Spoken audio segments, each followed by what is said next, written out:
seu próprio escritor, no livro de Cantares de Salomão, ele determina a escrever no capítulo 1, versículo 1, é onde ele diz que ele é o próprio escritor do livro de Salomão, do livro de Cantares de Salomão. Então ele vai determinar a escrever também o livro de Eclesiastes, capítulo 1, versículo 1, também ele vai determinar a escrever.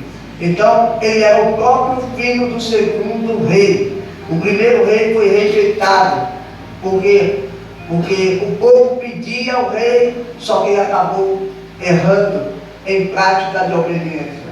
Segundo, é o seu próprio pai, o pai de Salomão, chamado Davi.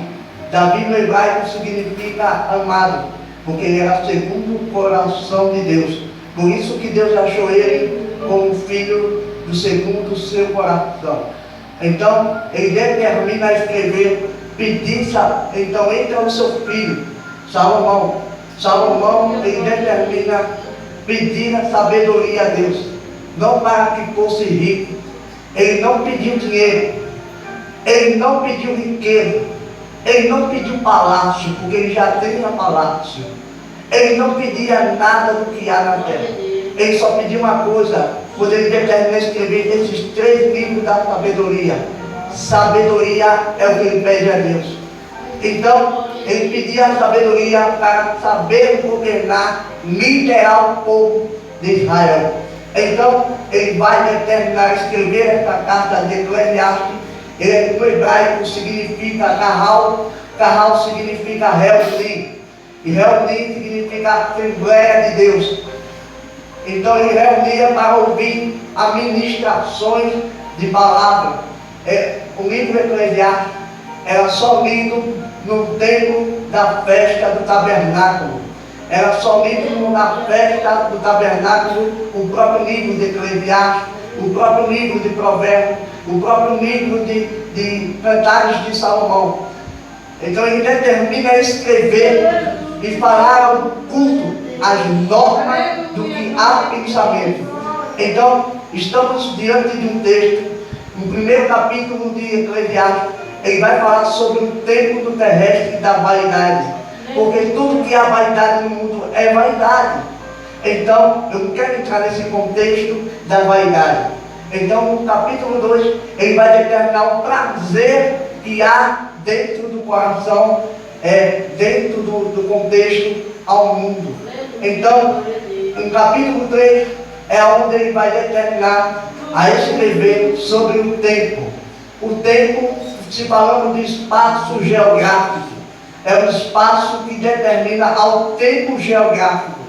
Porque, segundo os historiadores, segundo os comentaristas, diz que um dia é como se fosse, o comentarista diz que é 24 horas arrodeando sobre nós. Arrodeando o planeta. Segundo dizem que eles começam a rodear, mas a gente não consegue sentir o tempo passando sobre ao redor de nós.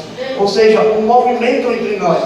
Só que ele vai determinar escrever o tempo, que é um espaço aonde o historiador, o comentarista vai dizer que ele teve uma certa vez que ele usou 4 relógios no braço.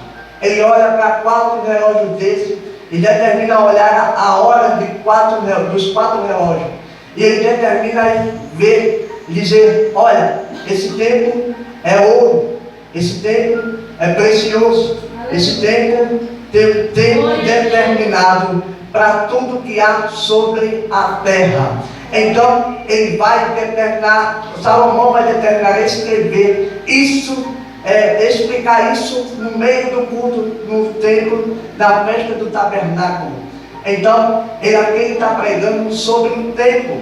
Então, o que eu quero falar para você, no versículo 8, é o que acabamos de ler, é o que se trata-se da igreja. Eu só quero pegar esse pedacinho do texto: tempo de guerra e tempo de paz.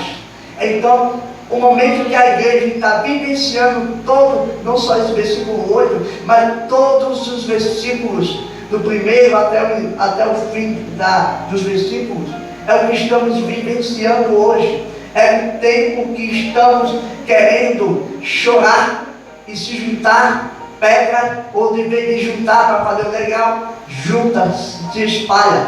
A gente não deve também juntar. A nossa obrigação também, como a Bíblia diz, espalhar pedras. Então, o tempo também é de chororô, é de pranto.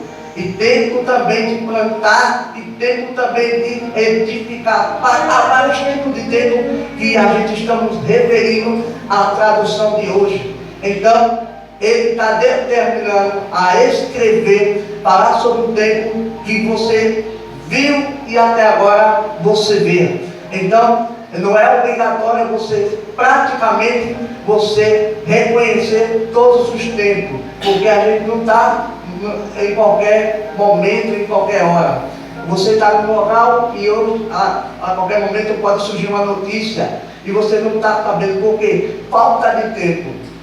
Então, ele está determinando a escrever também. Isso é o que devemos fazer. Estamos vivenciando hoje, é o século 21, que está vivenciando um tempo de guerra. O que eu estou falando aqui não é tempo de guerra só carnalmente. Eu estou falando de tempo de guerra espirituais, que está acontecendo dentro das igrejas. A igreja não está se conformando mais do que Deus pode retornar a fazer diante da igreja. Então perceba só, então enquanto isso, você pode estar dizendo, meu Deus, que tempo mais difícil, as pessoas não conseguem escutar mais a palavra. Que tempo mais difícil é que meu marido não consegue se converter. Que tempo difícil é que meu filho não consegue se converter. Sabe por quê? Porque ele quer determinar a vitória lá na frente que ele preparou para você. Só quem crê dá uma glória para Jesus aí. Escuta, enquanto ele determina falar sobre o tempo de guerra, era como se ele estivesse vendo, está na Bíblia, eu posso imaginar que ele esteja olhando para o tempo, ele esteja olhando para o céu, imaginando, e ele escreve isso. Eu posso imaginar que ele escreveu porque ele viu o tempo lá fora da igreja.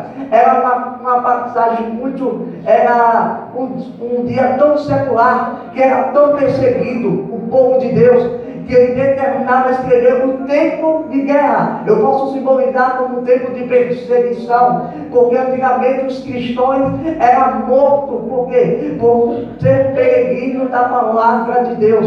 Estamos vivenciando é que o povo não está aguentando mais ouvir a voz de Deus, prefere ouvir a voz do pregador do que ouvir a voz de Deus. A voz de Deus é o mais importante do que a voz do pregador, porque a voz de Deus é que leva alto e sublime tono para retrazer a resposta para a tua vida. Só quem crê nessa palavra, levanta a mão, que Deus está dizendo, é tempo de guerra, mas está chegando o tempo de paz para a tua vida. Esse tempo de humilhação vai cessar na tua vida. Deus está dizendo nessa noite, o tempo de guerra vai parar. E eu estou determinando a escrever para a tua vida que o tempo de guerra vai ser cessado na tua vida. É só quem crê nessa palavra é quem vai merecer glorificar. Abre essa boca, se eu fosse você, já abri essa boca para dar glória. Enviando da casa. Meu Deus, estou sentindo a glória aqui hoje. Deus está dizendo, o tempo é hoje. Não se deixa para amanhã, porque pode ser tarde. Ora, o tempo é hoje. Tem gente aqui que está dizendo, eu vou desistir, eu vou parar, eu oro, eu passo tantos anos orando dentro da igreja e dentro da minha casa, mas eu não vejo reação de Deus de fazer surpresa na minha vida. É como diz o hino, é Deus trabalhando no silêncio, é Deus trabalhando no silêncio. Deus está dizendo, eu só não vou te responder, eu só vou ficar em silêncio só para não estragar a surpresa que eu tenho para a tua vida nesse tempo.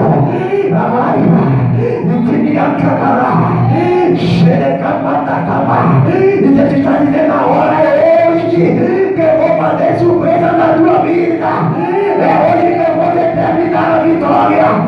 está subindo do céu, ele está descendo do céu. Está descendo do céu. Então Deus está dizendo, guarda a surpresa que eu tenho para a tua vida, porque eu determinei a vitória.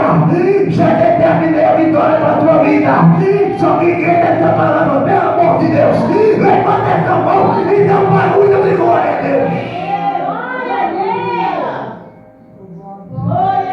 Escuta! O povo dentro da igreja, o povo da letra para simbolização hoje. Louvado seja Deus. Eles, o povo inteiro. Talvez quando ele disse aqui um tempo de amar, porque o povo não gostava de ninguém daquele tempo. O povo daquele tempo era mais perseguido. Quanto mais juntava pedra, é que dava mais vontade de. Ah, meu Deus. Quanto mais vier pedra, é que o povo dá vontade de correr e sair da igreja. Deixa eu fazer uma coisa para a tua vida. Eu vou te fazer uma pergunta. Como é que está as tuas pegadas hoje? Como é que você aguenta, como o presbítero falou? É amar que nos odeia.